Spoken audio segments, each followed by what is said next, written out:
Well, good day, ladies and gentlemen, brothers and sisters. This is Pastor Darren Lamont Edwards, lead pastor of United Believers Community Church. Thank you for joining me in another virtual Bible lesson. This one is simply called The Forge or Forge. Listen, how God makes or shapes you into his imago Dei, the very image and likeness of God. What is the process that God sends us through? To forge is a verb, which means something action has to happen. What does God do? What does he heat up? A fire, a furnace? What does he have to hammer down on or beat us into that we become into the shape, the situation, the person, the personality that God intended for us to be from the very beginning? And I don't know about you, but as we love Romans 8:28, that all things work together for the good, we gotta love Romans 8:29, and that we all might become into the likeness of him who made us. That's the imago Dei, the image and likeness of God. And so based upon this movie that's coming out called The Forge, that really addresses the issue of how God allows the heat or the hammer to make us into what he desires for us to be. I want to walk you through just a few teaching slides that will help you acquiesce and understand what God is doing in the present tense to get you ready for the future reality.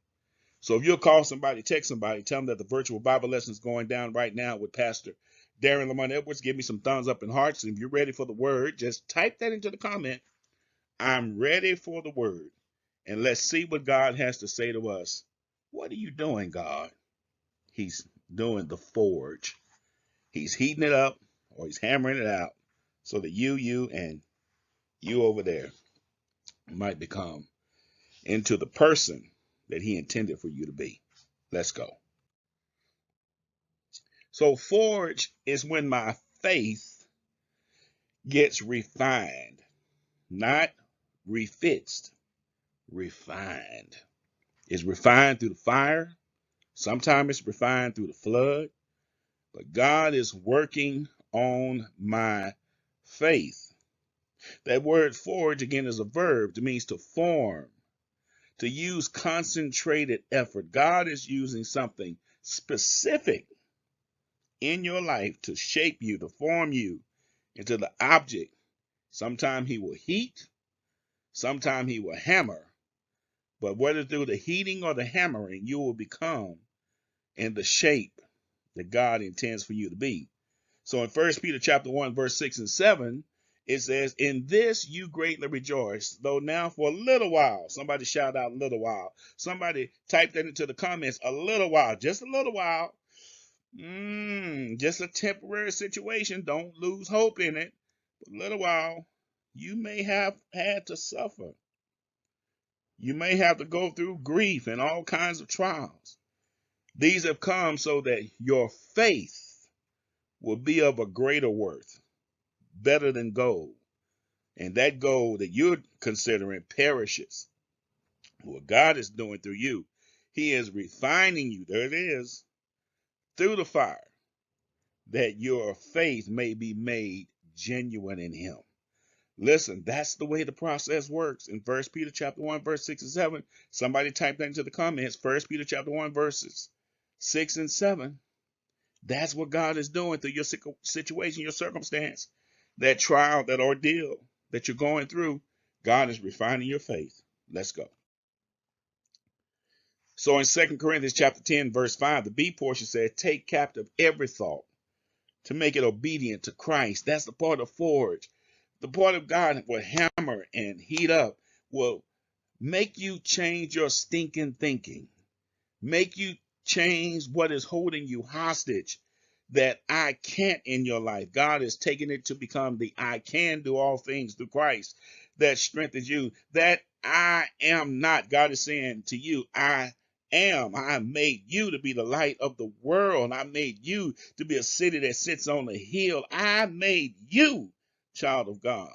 And don't put what I've given you and hide it under the bushel, but put it on the candlestick so that all may know that I'm working in your life. That's the forge. God is hammering some things, heating up some things, so that every stinking thinking thought in your life, according to 2 Corinthians chapter 10, verse 5, the B port, take that thing captive, put that in the jail cell so that you can live obedient to Christ. Here we go. So the first thing you need when God forges, when God is hammering or heating up things in your life, he's creating confidence in you. Can I get about 10 people to type that into the comments? Confidence. God wants confidence in your life, in mine, in your life, in mine. God wants confidence. Mary went to the disciples with the news, I have seen the Lord. When Mary took that word, everyone saw Christ die on the cross. And Mary now has to have confidence that what she had just seen, she had to confidently deliver that. Even when everybody saw something different, Mary had to have the confidence, y'all. I've seen the Lord, and I've seen him risen. I've seen him alive. God wants to create confidence in you. Come on, confidence in you. Where are you struggling right now? Everybody else don't see it, but you do. And God has you to deliver that word of what? Confidence. God will heat things up, hammer things out to give you in your life more confidence. But also, God will heat things up, hammer things out so that you might finally become the mentor that God really wants you to be. There's got to be some mentoring in your life. There's got to be some give back to your life. No. You're not going to be like everybody else in this post quarantine world that's turning back. No, God is going to use you to give back. God's going to use you to give back. Mentoring. As iron sharpens iron, so one person sharpens another. Who are you sharpening? Who are you preparing? Who are you mentoring? Who is it that they can look to you and model ministry or life or business or function, whatever that is? Somebody ought to be looking at you and sharpening who they are just by watching how you do what you do. So God will heat things up, hammer things out in your life to give you confidence, to make you a mentor, but also to keep you obedient. God will give you obedience. I wish I could get somebody to type that into the comments. God will give you what? Yeah, you got it. What is it? Obedience. God will give you confidence. God to give you this word, obedience. God to give you mentoring. But in this one, obedience, listen to what it says in the movie. You devote yourself to following the Lord no matter the cost. That's where you got to line up with obedience with God. No matter the cost, no matter the rumor, no matter the speculation, no matter the hyperbole that people try to put on you. You devote yourself to following the Lord no matter the cost. God will heat things up, hammer things out to keep you obedient, to make you obedient, to be a willful, cheerful follower of Christ. Here we go. Confidence, mentoring, obedience, woo, trust. God will heat things up, hammer things out to develop more trust in your life and in mine. Listen to what it says in Isaiah chapter 42, verse 6 to 8 portion. I, the Lord, have called you in righteousness. I will take hold of your hand, hold to his hand, God's unchanging hand. You ought to hold to his hand, God's unchanging hand. Build your hopes on things, you got it, eternal. Hold to God's unchanging hand. I know I can't sing, but I trust one day I will. Hey, are you willing to take hold of God's hand and where he leads me? Old church would say, I will follow. I will go with him all the way. That's trust. That's trust. I can take hold of his hand and not understand where he's going to take me, but wherever he takes me, I'm holding to his hand, which means he's going to protect me. He's going to provide for me. He's going to create the right moves for me. He's going to show me the doors that are open and the doors that need to stay closed. But I've got to trust enough just to hold to his hand. I saw that in my own personal life with my granddaughter, Akila. We were in Playa del Carmen, and we were out in the marketplace, in the market square, and there's hundreds and hundreds of people. And instantly, I saw my granddaughter grab my hand. She just held to my hand. It was as if, I don't know where we're going. I don't know these people, but I know if I hold my Papa's hand, my Papa Doc's hand, wherever he leads me, it's going to be protection and provision. I don't have to know where I'm going, but I'm going to hold to his hand. And I believe when holding to his hand, he's going to protect me and provide for me. I got that from watching my granddaughter have trust in her Papa Doc.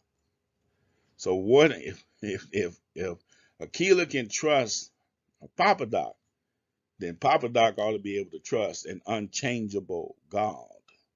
A God who's the same yesterday, today, and forevermore. A God who has done it so many times. If my granddaughter can trust me, then I ought to be showing my granddaughter we can trust him. But I got one more for you. You ready?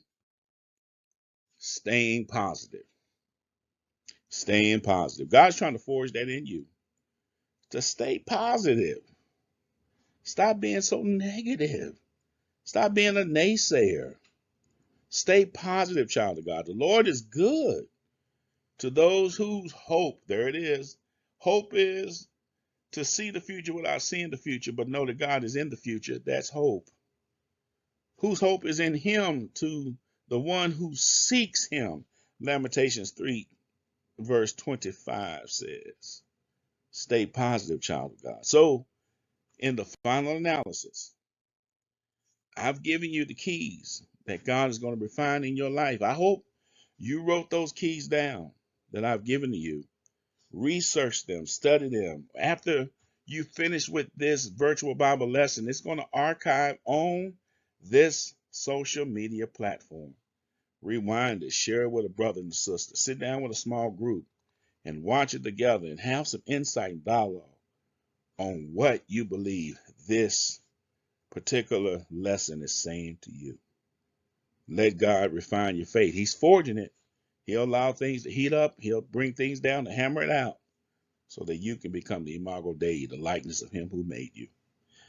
Hey, this has been your virtual teaching with Pastor Darren Lamont Edwards, lead pastor of United Believers Community Church in Kansas City, Missouri. Until next time, peace.